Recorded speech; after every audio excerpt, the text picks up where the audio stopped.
Pero muy bienvenidos, streamineros y streamineros con estamina que recorren esta comunidad electrónica organizada por las vías más insospechadas, como por ejemplo TikTok, por ejemplo X, Twitter, por ejemplo Facebook, por ejemplo, ¿de qué me estoy olvidando? ¿Cuál más? Bueno, una más. Y no queremos más. Sí, queremos más, queremos mucho más y nos pueden seguir en las redes sociales que acabo de decir. EVA TV, la comunidad electrónica organizada más importante del planeta planetario.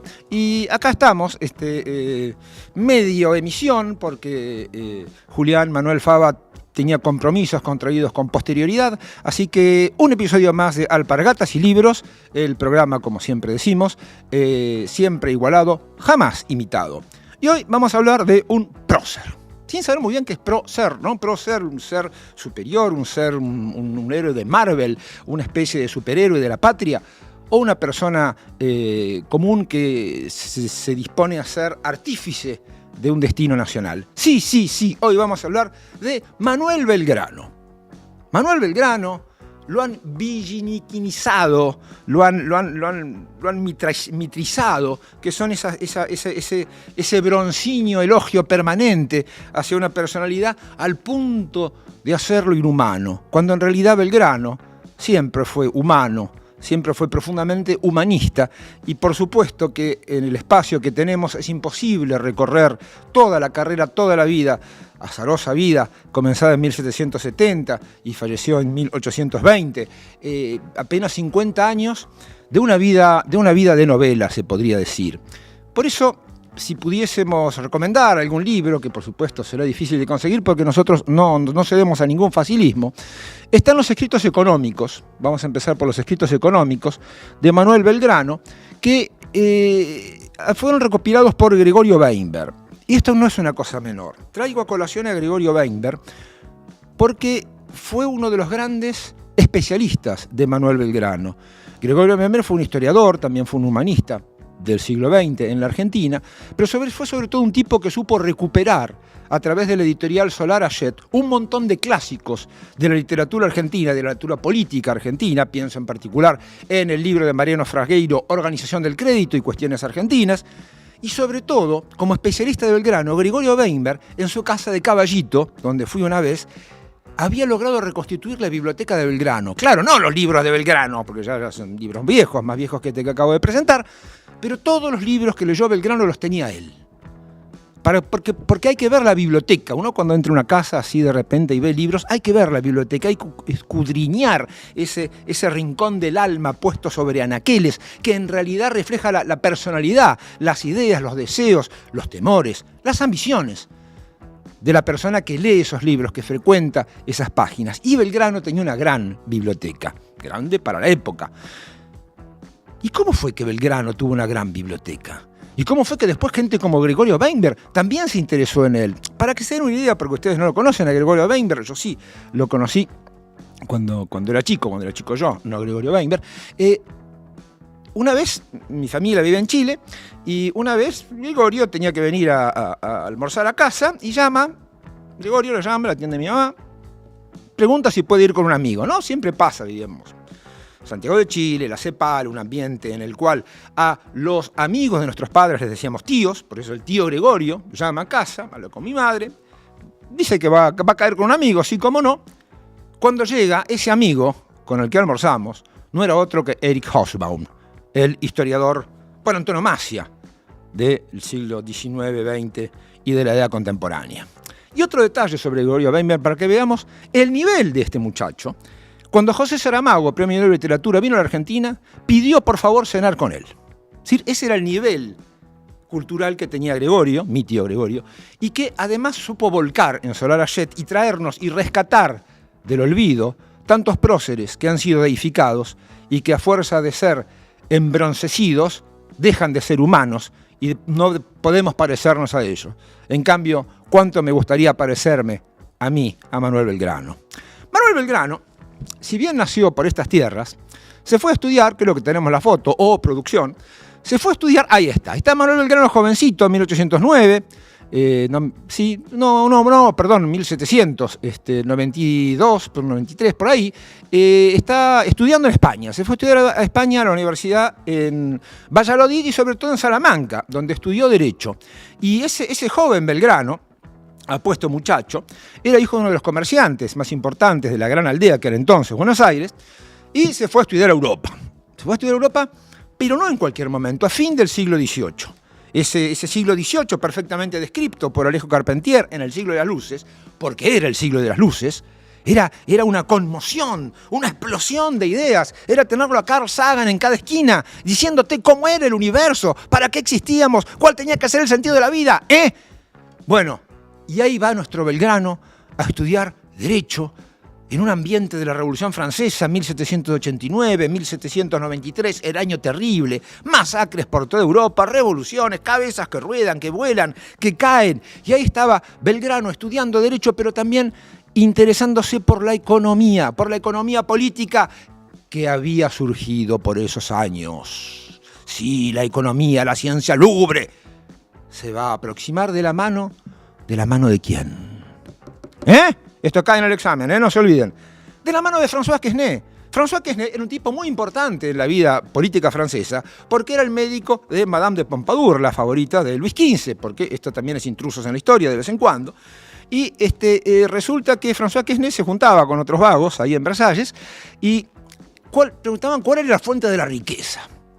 Y Quesnay y sus amigos, Dupont de Nemours y otros, y Turgot, otro inventor, pensaron que la riqueza, la fuente de la riqueza era la tierra. La tierra, pero sobre todo el trabajo de la tierra.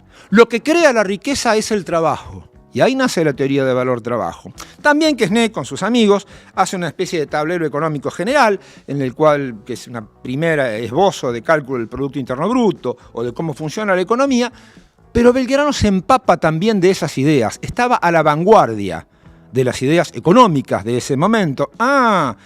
El trabajo es la fuente de la riqueza, el trabajo de la tierra, pensaban Quesnay y sus amigotes, que se van a llamar los fisiócratas más tarde, o el poder de la tierra, pero al mismo tiempo Belgrano se da cuenta que hay algo más, hay algo que se llama manufactura.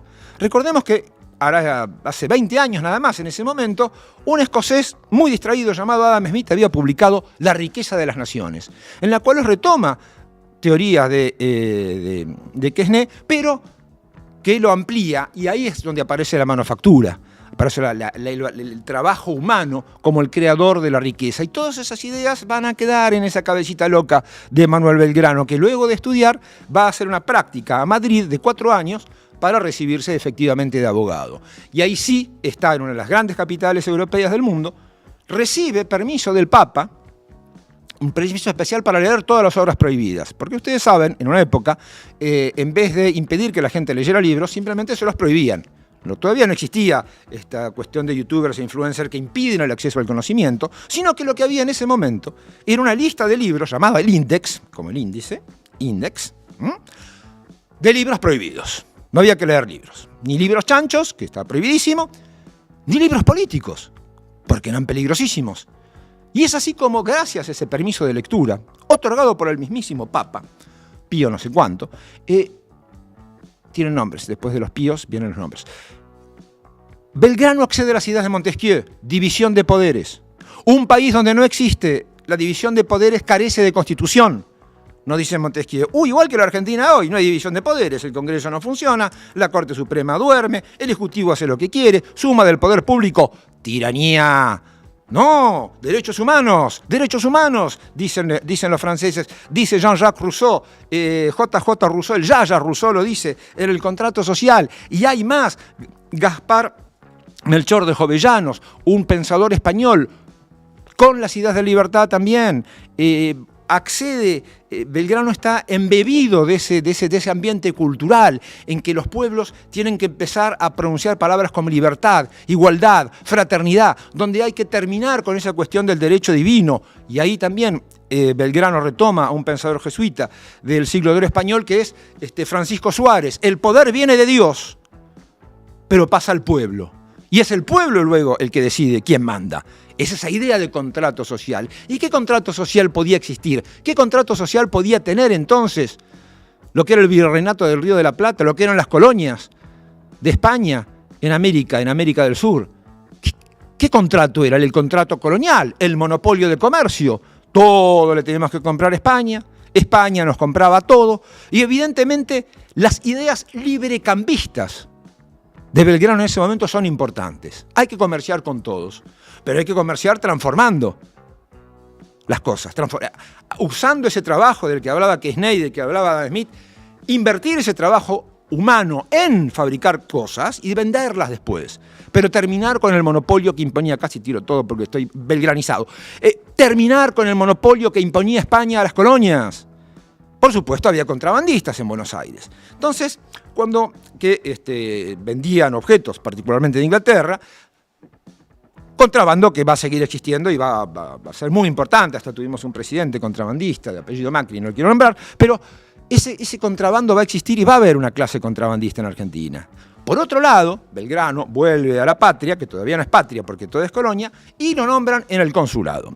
¿Qué es el consulado? No es ese lugar donde uno va a pedir visas para ir a lugares extraños y extrañísimos de la tierra, sino que el consulado era un poco como el tribunal de comercio que había en el virreinato en ese momento, y también era un lugar donde había que expandir las artes, las ciencias, el conocimiento. Entonces, más allá de resolver las cuestiones comerciales, ahí Manuel Belgrano se va a convertir en político. Evidentemente, lo nombran a perpetuidad en el consulado. Ya se queda una cantidad de años importante. Ahí tenemos a Manuel Belgrano, recién llegado de Europa, con la moda del momento, ¿no? Que ustedes ven que tienen los cuellitos, esto acá, todo está pipí cucú Belgrano. Belgrano, entonces, ahí nuestro héroe, el héroe de hoy, Belgrano desde el consulado, lo que va a hacer Belgrano es educar. Hay que hacer escuelas. Entonces crea la escuela de náutica para hacer barcos. Hay que diseñar asuntos, crea la escuela de dibujo, hay que abrir y propone, todos los años propone en su informe anual del consulado, propone educación gratuita, laica y obligatoria. No, educación gratuita y obligatoria. Laica, por el momento no, se me fue a 1880, perdón, mala mía. Pero educación masiva, escuelas para mujeres, educación de la mujer, ¿ustedes se dan cuenta? ¿Se dan cuenta lo que era eso en el medio de la nada, entre la Pampa y el Río de la Plata? Que un chabón se pusiera a decir, hay que hacer escuelas, hay que hacer que nuestro trabajo transforme los frutos de la tierra y por eso mismo comerciar, aumentar nuestras manufacturas, la producción de carros, la producción de insumos, de herramientas para poder tener un mercado interno. Era absolutamente loco, tanto este Belgrano político, este Belgrano educador, este Belgrano sensacional, no en vano es el prócer favorito de Cristina, como se dice ahí, porque uno siempre tiene un prócer, un corazoncito en un prócer. Belgrano realmente reviste esas características porque lo hemos conocido intelectual, estudiante en España, ahora lo conocemos político, inaugurando escuelas, pidiendo la educación de las mujeres, pidiendo la educación masiva, la alfabetización, porque Belgrano se da cuenta de algo que muchos todavía no entienden porque son medio libertarios. Es mediante la alfabetización, mediante la educación masiva, mediante la mejora de las condiciones de vida de la mujer en la sociedad, que los países se desarrollan. Así funcionó en el siglo XVII, XVIII, XIX, en Europa. Y por eso mismo Belgrano no quiere imitar a los europeos en la vestimenta o en las modas, por más ideológicas que sean, sino quiere imitar sobre la forma, sino sobre el fondo. Alfabetización, educación, liberación de la mujer. Y esas son las cuestiones constitutivas que después van a permitir el desarrollo de la Argentina. Por supuesto, Belgrano, intelectual primero, político luego, amigo de Castelli, de Mariano Moreno, empiezan ya a juntarse en esa célebre jabonería de Vieites, que va a ser la primera unidad básica de la patria. Decir, bueno, rajemos al virrey, rajemos la autoridad española. Y es ahí donde, gracias a Napoleón Bonaparte, una vez más él, la invasión de los franceses en España en 1808 hace que haya una vacancia de poder absoluta en la América colonial. Porque si bien había una junta en España que gobernaba a nombre de Fernando VII, las colonias éramos propiedad exclusiva y personal de Fernando VII. Estando Fernando VII preso, hacemos la primera junta, primer gobierno patrio. Pero es interesante pensar unos minutos en ese contexto de la gran aldea, que era Buenos Aires, que era la cabeza de un virreinato vasto como un imperio, deshabitado prácticamente, con manufacturas en el norte, con contrabando en el puerto. ¿Cómo viene la mano política? Y acá hay dos corrientes historiográficas muy distintas que dicen que en realidad nosotros nos queríamos independizar de España porque queríamos ser como los ingleses. Hay otra corriente historiográfica, que es la que me parece más correcta, por ejemplo la de Norberto Galasso, que lo que sostiene que en realidad lo que aquí había era liberales españoles, criollos, contra absolutistas en España y contra los absolutistas españoles y criollos. Casi una guerra civil. La prueba está que nuestro primer gobierno patrio es en 1810 y nuestra independencia es en 1816, cuando vuelve Fernando VII, recupera el trono español y vuelve a querer tenernos como propiedad personal. Unas cosas que están de moda hoy, entregan a la Argentina a cualquiera. Pero en ese momento Belgrano no quiere entregarlo a Argentina, pelea en 1806 y 1807 contra los ingleses en las invasiones inglesas, y además, con sus amigotes, con todo el temita de la jabonería de Vieites y Mariano Moreno y todo, bueno, rajamos al virrey. ¿Y después qué? E inmediatamente, una vez que uno empieza una revolución, porque es una revolución, una vez que uno empieza una revolución, enseguida los ejércitos del enemigo se acercan. Montevideo con el lío no respeta la autoridad revolucionaria nacida en Buenos Aires. El Alto Perú ni hablemos. Ahí están todavía los ejércitos españoles, también hechos, compuestos por criollos. Chile acaba de terminar la Patria Vieja en una derrota que hace que muchos patriotas chilenos también crucen los Andes para estos lugares. En un momento dado, el Buenos Aires es el único lugar donde todavía había un dejo de independencia. ¿Y qué va a hacer Manuel Belgrano, nuestro intelectual, nuestro político? Él, que no tenía instrucción militar, se va a convertir en general de un ejército, del ejército del norte. ¿Qué había pasado? Rápidamente, Moreno, ahí está, ahí lo tenemos. Esto en particular, quisiera detenerme un momento sobre esta lámina, porque es una lámina que hizo Théodore Géricault. ¿Quién es Théodore Géricault? Théodore Géricault es el Diego Armando Maradona del romanticismo pictórico francés de esos años. La balsa de la Medusa, por ejemplo. Es decir, es insoslayable, un tipo que además estudiaba mucho el tema de los caballos. Vemos que el corcel de Belgrano es muy importante. El caballo blanco no solo es un atributo de los próceres, sino que sirve para ver en la batalla dónde está el jefe. Porque todo caballo blanco. No, el caballo blanco tenía una función importante cuando no existía el walkie-talkie, cuando no existía internet y mandarse los mensajitos.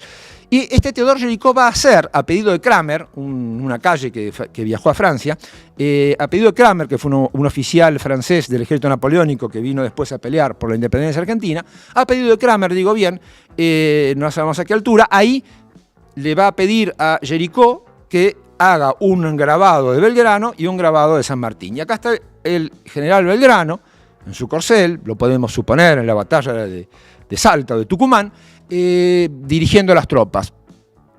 Como él no tenía mucha experiencia militar, Belgrano rápidamente va a elegir, había peleado en las invasiones inglesas, pero va a elegir a oficiales, a personas que sabían, a amigos de él que venían del campo militar, y entonces él va a ser una especie de líder político, pero también vamos a ver líder militar. Contar todas las campañas de Belgrano sería demasiado extenso.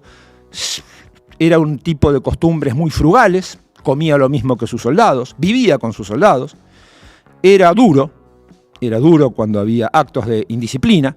De hecho, cuando el ejército tuvo victorias y tuvo derrotas, pero después cuando agarraba a algún desertor o algún tipo que había traicionado la palabra, mejor no estar cerca de Belgrano. Él se forjó a sí mismo al mismo tiempo, como estratega, como militar, al mismo tiempo que forjaba ese ejército, que va a ser el ejército del norte. Al tiempo de 1810 había habido un ejército del norte que había llegado casi hasta a las afueras de La Paz, pero fue derrotado en Huaki. Derrota horrible. En la posta de Yatasto, que ya hablaremos de ese momento, Belgrano recibe los restos de ese ejército, deshecho, prácticamente sin nada, y lo tiene que volver a juntar, volver a organizar, volver a armar, insuflarle una moral y de nuevo marchar al norte, donde ya despuntaban los gauchos de Güemes como uno de los mejores elementos militares de esa tropa. Y trata de nuevo de liberar lo que es hoy Bolivia, el Alto Perú. La bala no dobla ahí, no sé lo que pasa.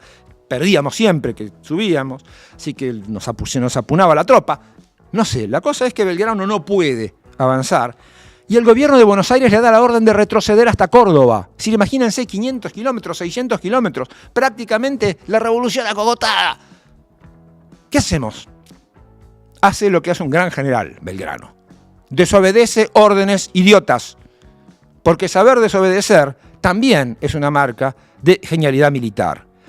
Y es ahí donde Belgrano va a hacer, desde las afueras de Jujuy, desde la ciudad de Jujuy, una de las maniobras militares que estaban a la vanguardia de la técnica de la época. Él, el abogado, el intelectual, el educador, le va a pedir al pueblo jujeño que el retroceso forzoso hacia Salta, hacia Tucumán, donde no podían ya sostenerse, destruyan todo, que quemen todo, que todo lo que le pueda servir al enemigo lo rompan, lo quemen, lo que no se puedan llevar, destruirlo, no dejar nada, tierra arrasada. Es el éxodo jujeño, obviamente olvidado por la historiografía que dice que los argentinos no servíamos para nada y que además los jujeños son medio bolivianos, bla, bla, bla. Bueno, es exactamente la misma táctica que hicieron los rusos en el mismo año contra las tropas invasoras de Napoleón Bonaparte en Rusia. La táctica de la tierra arrasada. Entonces el enemigo que avanza no tiene pertrechos, no tiene lugar donde esconderse, no tiene qué comer, se va debilitando. Y es ahí, en las afueras de Tucumán, en 1812, cuando Belgrano, que le va a decir lo mismo a los tucumanos, muchachos, hay que seguir retrocediendo, dice no retrocedemos más porque ya no hay tiempo. Y desobedece las órdenes que le está dando Buenos Aires, nuestro intelectual, nuestro educador, ahora nuestro estratega. Y sucede la batalla de Tucumán. Para alquilar balcones. Primero, llegan los españoles, están los patriotas, pum, pum, pum, nos agarramos a los tiros, se levanta una polvareda enorme. Entonces nadie sabe bien para qué lugar agarrar. Entonces los jefes de unidades tratan de manejar sus propias unidades, no hay un mando conjunto, cuando de repente, sí, lo que todos sospechábamos, una nube de langostas invade el campo de batalla. Y Belgrano diciendo, no, hoy, ¿qué hice yo? Pero por Dios, ¿cómo puede ser? ¿Se dan cuenta? Además es una guerra donde no hay mucha tecnología, son fusiles de bancarda, cargas a la bayoneta, tambores, gritos, horror por todos lados, y nadie sabe bien porque se parecen mucho los de un lado y los del otro. Tanto es así que al atardecer Belgrano, que vuelve a la ciudad, no sabe si ganó o perdió la batalla. Entonces manda a uno de los oficiales a ver el campo de batalla, quién había ganado, a ver cómo salió el partido. Y ese oficial luego va a ser conocido, muy conocido, porque no era otro que José María Paz. José María Paz cuenta en sus memorias que efectivamente no sabían si habían ganado o no. Y después cuando recorre el campo de batalla ve que la victoria ha sido total para el bando patriota y va a avisarle a Belgrano. Por fin, una. Entre la polvadera, entre el quilombo, entre los españoles, entre la nube de las langostas. ¿Qué pasa? ¿Qué más? ¿Qué más?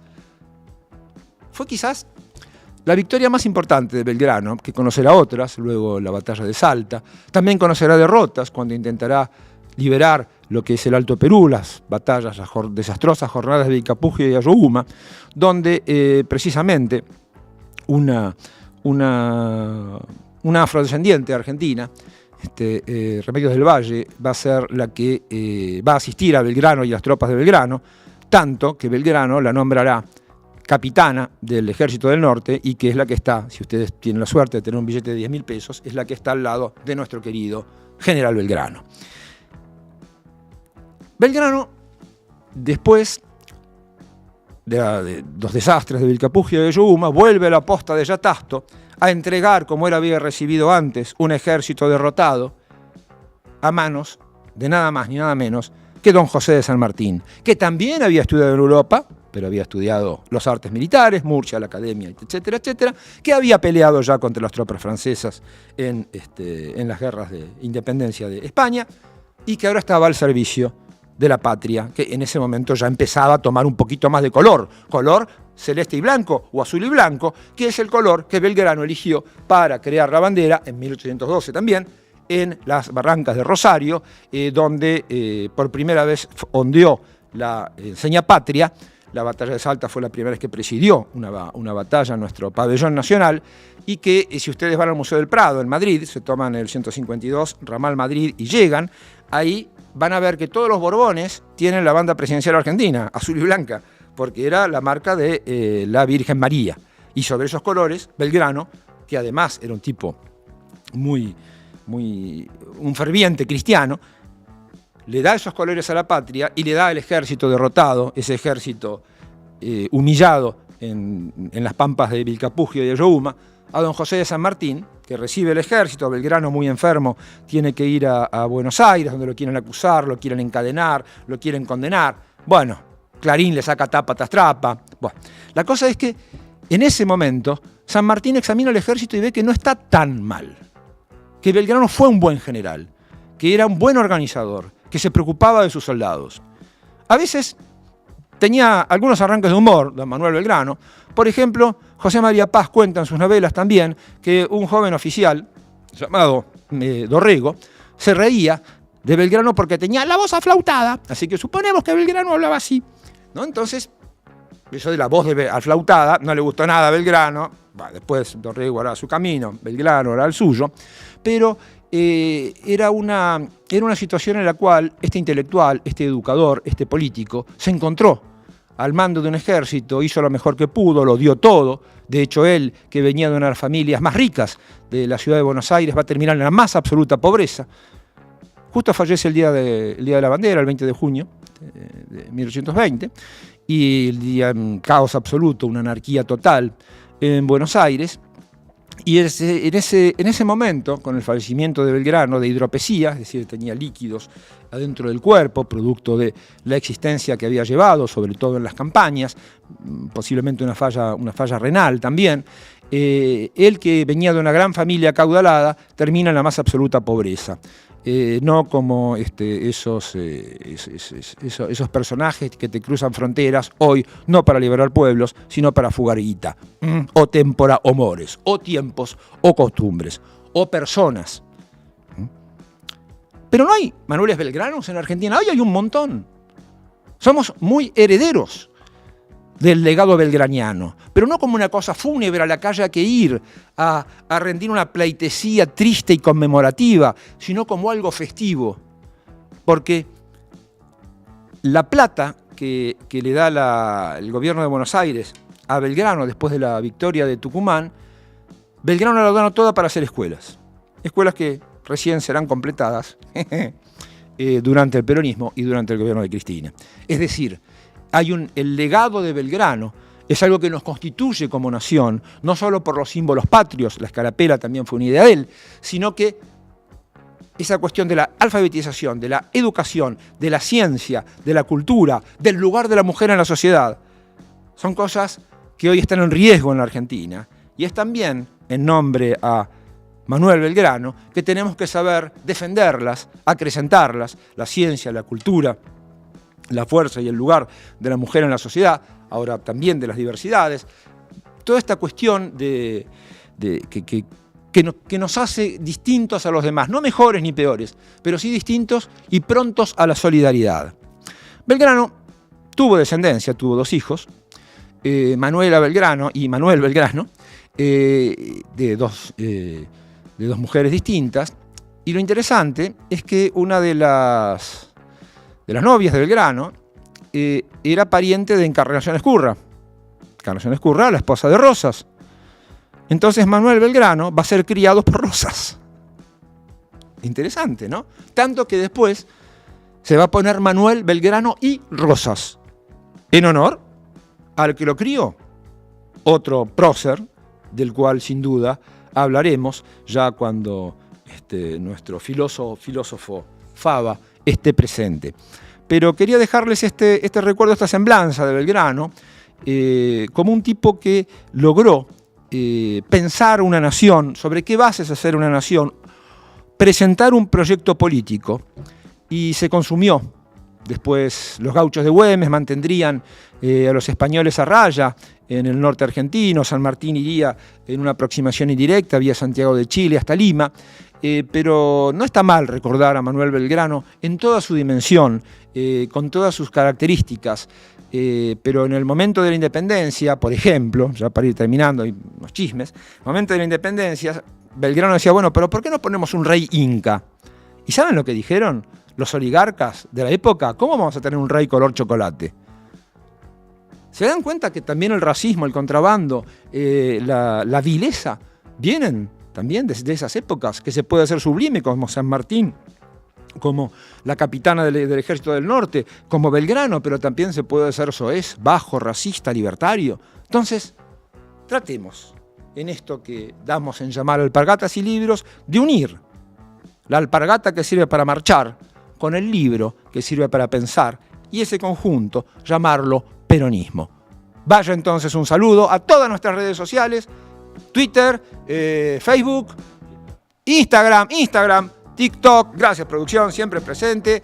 ¿Y qué otra cosa más tenemos? Nada más.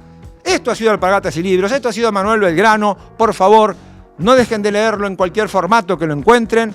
Manuel Belgrano, el prócer preferido de Cristina y su próximo prócer preferido. Muchas gracias.